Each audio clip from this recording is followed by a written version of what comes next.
V9 news స్వాగతం. నా పేరు కిరణ్ కుమార్. ఇప్పుడు హెడ్లైన్స్. కూటమి ప్రభుత్వంలో ఒదిగేది ప్రజలకు ఏమీ లేదు.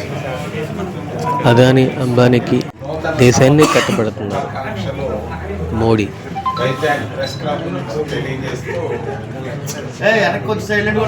ముఖ్యంగా 4 అంశాలు మీ ముందు ప్రస్తావించేదానికి బిలియనీర్లు రాజకీయాలు చేస్తున్నారు ఆంధ్రప్రదేశ్ రాష్ట్రం.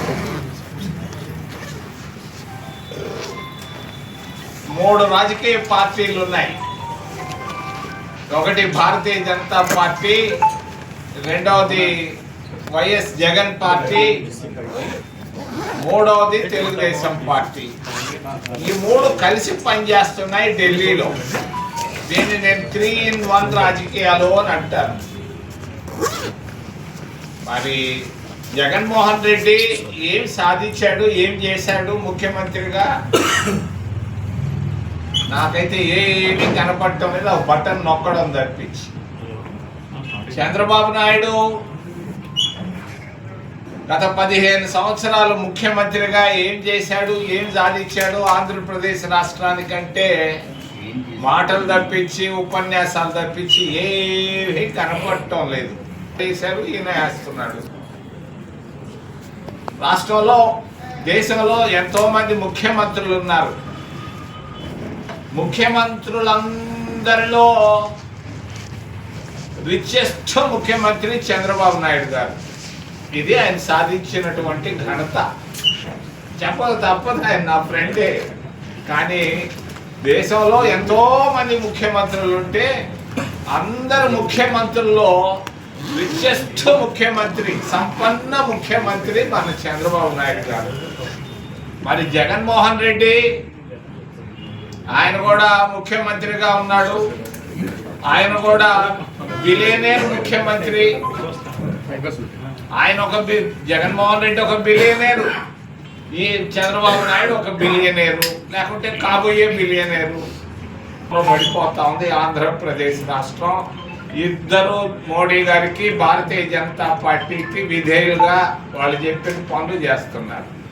జగన్మోహన్ రెడ్డి కేసులు తప్పించుకునేదానికి, చంద్రబాబు నాయుడు నిధులు తెచ్చుకునేదానికి తప్ప ఏమీ. మొన్న అమిత్ షాని కలిశాడు, నిన్నగాక మొన్న నేను చూశాను ఆ ఫోటోలు. అమిత్ షా కాళ్ళ మీద కాళ్ళు వేసుకొని కూర్చోంటే చంద్రబాబు నాయుడు నాలా కూర్చో ఉన్నాడు. మరి ఆంధ్రుల ఆత్మగౌరవం అర్ధరాత్రి పూట అమిత్ షా ఇంట్లో మంట కలిసిపోతా ఉంది. ఎన్టీ రామారావు పార్టీ పెట్టాడు, ఆంధ్రుల ఆత్మగౌరవం అనే కేకలేసి ఆ రోజు పెట్టాడు. ఈరోజు అవి కేవలం అది బలహీనమైపోతున్నట్టుగా కనిపిస్తూ ఉంది. నిన్ననే రాజమండ్రిలో ఒక ఉపన్యాసాన్ని చంద్రబాబు నాయుడు మాట్లాడడం నేను విన్నాను. ఆయన రాష్ట్ర ప్రయోజనాలు నేను కాపాడుతాను నేను ఒక్కడే అన్నాడు. విశాఖపట్టణాన్ని గురించి, నేను ఉక్కు ఫ్యాక్టరీని గురించి 3 నెలల నాడు వచ్చి మాట్లాడాను. అయ్యా చంద్రబాబు నాయుడు, నువ్వు యోగాకు తీసుకొచ్చావు మరి ప్రధానమంత్రి గారిని. మరి ఆయన చేత ఒక్కసారి ఒక్క మాట, విశాఖ ఉక్కు ఫ్యాక్టరీని మేము ప్రైవేట్ చేయము అని ఒక్క మాట చెప్పించవయ్యా డిసెంబర్ 31 లోపల, లేకపోతే ఎన్డీఏలో నుంచి నువ్వు బయట రావయ్యా అని నేను చెప్పాను. మీకు గుర్తుంటుంది 2-3 నెలల క్రితం ఇక్కడికి వచ్చినప్పుడు. మరి డిసెంబర్ 31 అయిపోయింది. నువ్వు చంద్రబాబు నాయుడు ఏం సాధించాడు? రాష్ట్ర ప్రయోజనాలు. విశాఖ ఉక్కు ఫ్యాక్టరీలో వాలంటరీ రిటైర్మెంట్ కొరకు కాగితాలు అడుగుతున్నారు, వీళ్ళు ఇస్తున్నారు. రాష్ట్ర ప్రజలకి నమ్మకం పోయింది చంద్రబాబు నాయుడు ప్రభుత్వం పైన. జగన్మోహన్ రెడ్డి అంత దగ్గరగా ఉన్నాడు మోడీకి, భారతీయ జనతా పార్టీకి. విశాఖ ఉక్కు ఫ్యాక్టరీని గురించి దబాయించి చేసుకొని రావచ్చు. వీళ్ళిద్దరూ రాష్ట్ర ప్రయోజనాలు కాపాడడంలో విఫలమైనారని చెప్పక తప్పదు. విశాఖ ఉక్కు ఫ్యాక్టరీని కాపాడగలిగింది, ఈ సంక్షోభంలో నుంచి బయటకు తీసుకురాగలిగేది ఒకే ఒక పార్టీ, కాంగ్రెస్ పార్టీ అని తెలియజేస్తున్నా. ఉపాధి హామీ పథకం అనేది చాలా గొప్ప పథకం. దీని గురించి నేను చెప్పక తప్పదు.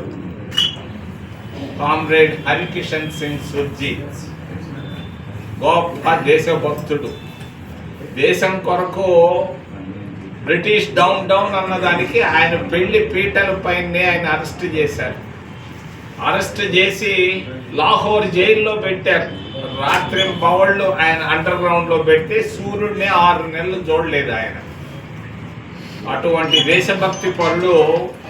మరి యూపీఏ ప్రభుత్వం ఏర్పాటైన తర్వాత లెఫ్ట్ పార్టీలు కాంగ్రెస్ పార్టీలు జతకట్టిన తర్వాత 2004లో ఆయన ఒకటి లెఫ్ట్ పార్టీలు అడిగారు కాంగ్రెస్ని, ఉపాధి హామీ పథకాన్ని మనం ప్రవేశపెడదాము. మరి వెంటనే ఒప్పుకున్నారు సోనియా గాంధీ గారు, తప్పకుండా ప్రవేశపెడదామన్నారు. రాహుల్ గారికి లెఫ్ట్ పార్టీలకి అందరికీ జాబ్ రూపంలో కూడా చెప్పారు. మరి ప్రతి ఒక్క పేద కుటుంబానికి గ్రామాల్లో 2 పశువులు పట్టిస్తాం, బరిగుడ్లు పట్టిస్తాం. దానివల్ల వైట్ రెవల్యూషన్, పాలు సమృద్ధిగా దేశంలో వచ్చేటట్టుగా చేయొచ్చు అని అంటే ఒప్పుకోలేదు ఆ రోజు ప్రకాష్ కరాత్ గారు.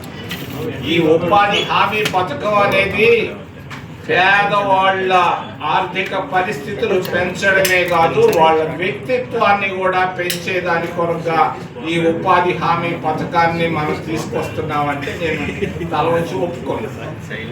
మరి ఈరోజు ఉపాధి హామీ పథకాన్ని భారతీయ జనతా పార్టీ పూర్తిగా బలహీనం చేసేసింది.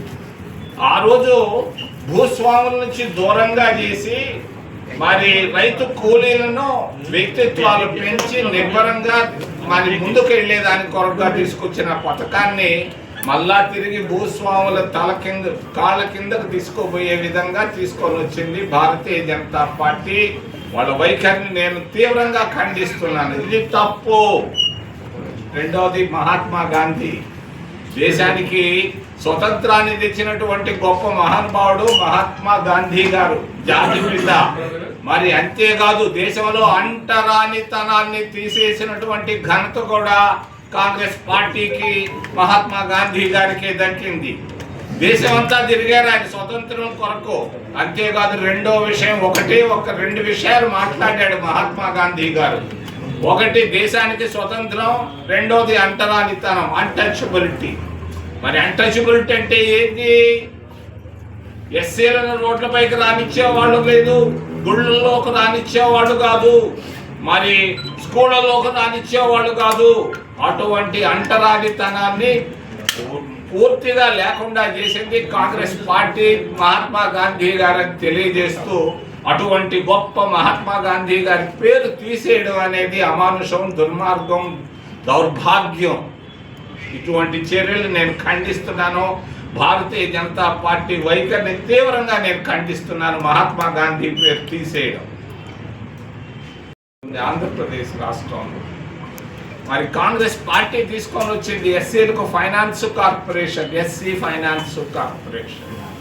ఈరోజు మరి జగన్మోహన్ రెడ్డి ప్రభుత్వం కానీ మరి చంద్రబాబు ప్రభుత్వాలు రెండింటినీ మూసేయడం జరిగింది. నేను డిమాండ్ చేస్తున్నాను చంద్రబాబు నాయుడిని, రేపు రాబోయే బడ్జెట్లో ఎస్సీ ఫైనాన్స్ కార్పొరేషన్ కి 1000 కోట్లు కేటాయించాలని నేను డిమాండ్ చేస్తున్నాను మీ ద్వారా.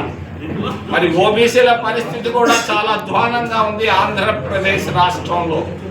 మరి తినేదానికి తిండి లేదు, కష్టాల్లో ఉన్నారు. ఎంకాములు చదువుకున్న వాళ్ళు, ఎంటెక్లు చదువుకున్న వాళ్ళు కూటికి లేక ఇబ్బందులు పడుతున్నారు. నిరుద్యోగం విపరీతంగా ఆంధ్రప్రదేశ్ రాష్ట్రంలో ఉంది. నేను నిన్న గుంటూరులో ఉన్నప్పుడు నేను చూశాను, ఒక కాఫీ తాగేదానికి ఒక హోటల్కి వెళ్తే ఎంకామ్ చదువుకొని ఎంకామ్ పాస్ అయిన మహిళ తీసుకొని వచ్చి కాఫీ ఇస్తా ఉంది. నేను అడిగాను ఆ మహిళని, నువ్వేం చదువుకున్నావంటే ఎంకామ్. ఏమ్మా ఇక్కడ ఏం చేస్తున్నావంటే ఉద్యోగం. ఇదే ఉద్యోగం నువ్వు ఎంకామ్ చేసింది అని అంటే ఏం చేసేదయ్యా అన్నది. ఎంటెక్లు పాస్ అయిన వాళ్ళు సచివాలయాల్లో 20,000 కూర్చొని ఉన్నారు. మరి వెంటనే నిరుద్యోగ సమస్యను పరిష్కారం చేసేదాని కొరగా వెంటనే సరైన చర్యలు తీసుకోవాలని, ఎస్సీలు ఓబీసీల స్థితిగతుల్లో మార్పు తీసుకురావాలని, మరి పేద మధ్యతరగతి కుటుంబాల్లో మార్పులు తీసుకురావాలని మరి ముఖ్యంగా చంద్రబాబు నాయుడు డిమాండ్ చేస్తూ ఏదైనా ప్రశ్నలు ఉంటే అడగమని మిమ్మల్ని చేసి ప్రార్థిస్తున్నాను.